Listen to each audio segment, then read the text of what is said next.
The November CPI finally got released. It looks good on the surface, but statistically broken. And if you're making portfolio decisions based on it, you might be walking into a trap that could cost you when the real numbers catch up. Look, if you're short on time or you refuse to listen to some random guy on the internet talking about inflation data, here's what you need to know. The 43-day government shutdown created a data black hole that is still affecting us. October CPI doesn't exist. November's numbers are stitched together with assumptions and gaps. The market kinda rallied on it anyway because, well, traders trade price action, not statistical integrity. But if you're holding tech into year-end, you need to understand why this dovish print might reverse on you in January. Alright, still here?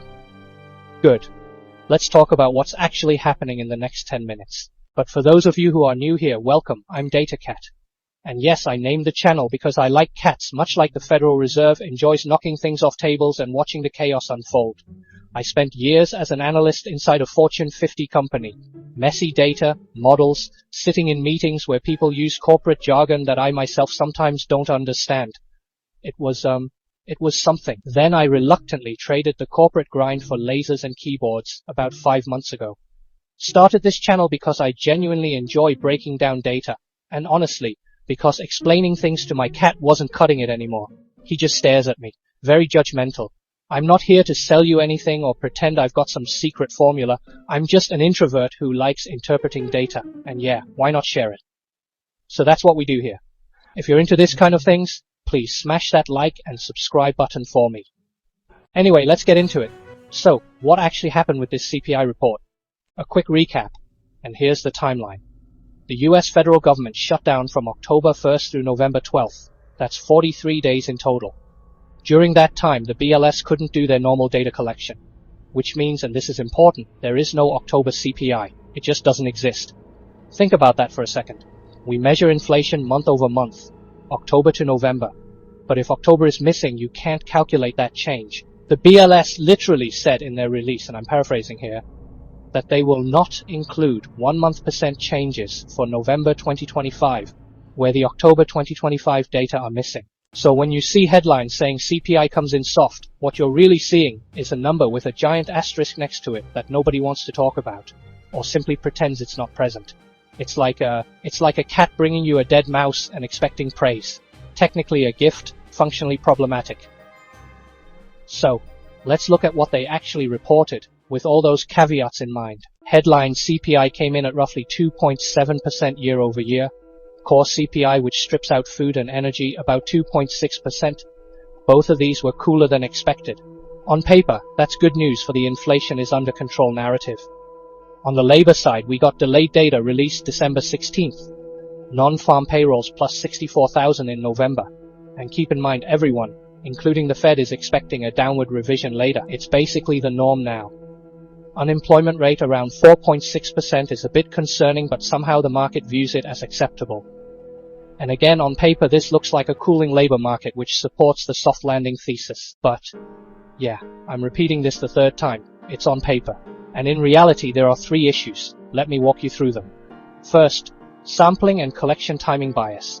When data collection resumes late in a month, especially late November, you're capturing more holiday discounting than you normally would. Black Friday sales, Cyber Monday deals, all that stuff. That can mechanically suppress goods categories and make inflation look lower than it actually is. Second, methodology assumptions. Multiple economists suspected that the BLS effectively assumed 0% inflation in some categories because they had no October baseline. You can't calculate a change if you don't have a starting point, so they had to make assumptions. And those assumptions tend to bias levels downward, which means we might see a payback in future prints when the data normalizes. Third, and this is a big one, housing and owner's equivalent rent. This one is a massive component of CPI, huge. And the shutdown gap created technical artifacts that could distort shelter inflation readings. Several bank research desks flagged this specifically. So the bottom line, and this is what Wall Street research notes are saying internally, is that this November CPI is directionally dovish but low confidence. They expect either a bounce back in future prints, or they're just putting less weight on this number when modeling Fed policy.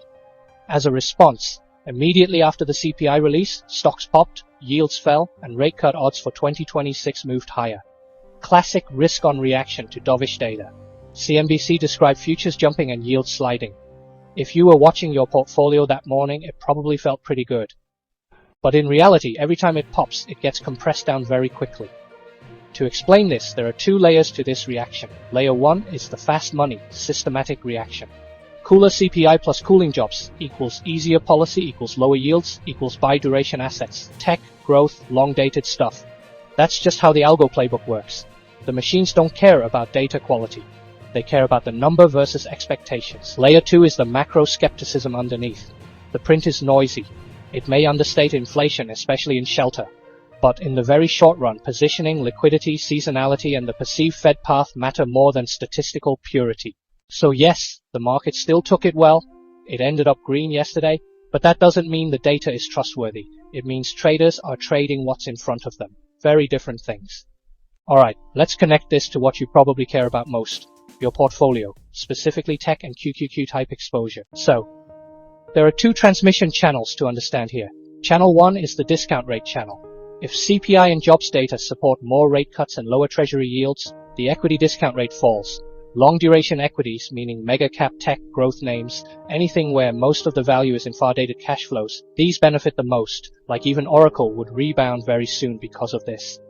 So even a dovish but noisy CPI can lift tech. Even if you personally doubt the data quality, the direction nudges the market's policy distribution toward easing. And that's enough to move prices. Channel 2 is the earnings and growth channel. This is the medium-term check. If the labor market is cooling but not collapsing, payrolls modestly positive, unemployment drifting higher but not spiking, the market can embrace the soft landing narrative. Risk assets stay supported, but if cooling turns into contraction, then earnings risk dominates. Stocks can sell off even while yields are falling.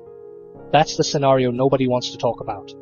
Right now, based on the delayed BLS report, the market can plausibly read this as slowing, not breaking. But again, the confidence in that read is reduced because of the shutdown caveats. So, for those of you who watched my video last week after I got back from Tokyo, we talked about the overall market structure and the expectation that tech would chop in a tight range going into OPEX.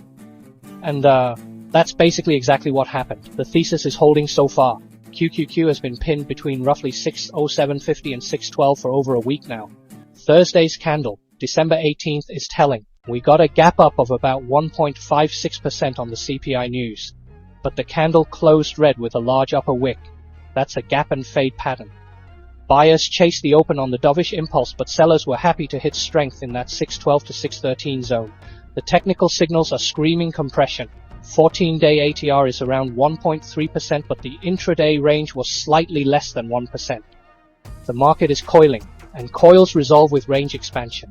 The timing around OPEX often determines direction. Pin first, then release. Momentum is weak but not crashy. RSI bounced from around 39 to 46. Stochastics are oversoldish with K around 17 and D around 26. MACD histogram is negative but flat. This still looks more like a reset after a strong run than a trend failure. Next, let's talk about the support stack. If you want a Santa rally, don't break this area. 604 to 605 is critical. That's your line in the sand. A daily close below 604 increases odds of a move to 599, and if that fails, 591 becomes the next real support. That would likely coincide with yields backing up or data credibility concerns flipping the macro narrative. On the upside, if QQQ reclaims its moving averages, around 617 to 618 is the first checkpoint, then 625, then 629 and 637, which is the 52-week high. That's full risk-on chase territory. So what does all this mean for the Santa rally thesis? This week's data can support a rally if markets keep believing two things. 1. Inflation is not re-accelerating materially. 2. The Fed can keep easing into 2026, or at least won't turn more restrictive. But the same problematic data quality means a future data normalization print could surprise hotter. That would lift yields and pressure tech multiples. Exactly the kind of rug pull that happens when markets initially celebrated a dubious soft print. Post-OPEX is when this gets decided.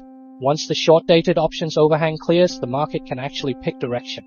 Until then, expect the chop to continue. So that's the update. Original thesis on market structure is holding. Tech is doing exactly what we expected going into OPEX.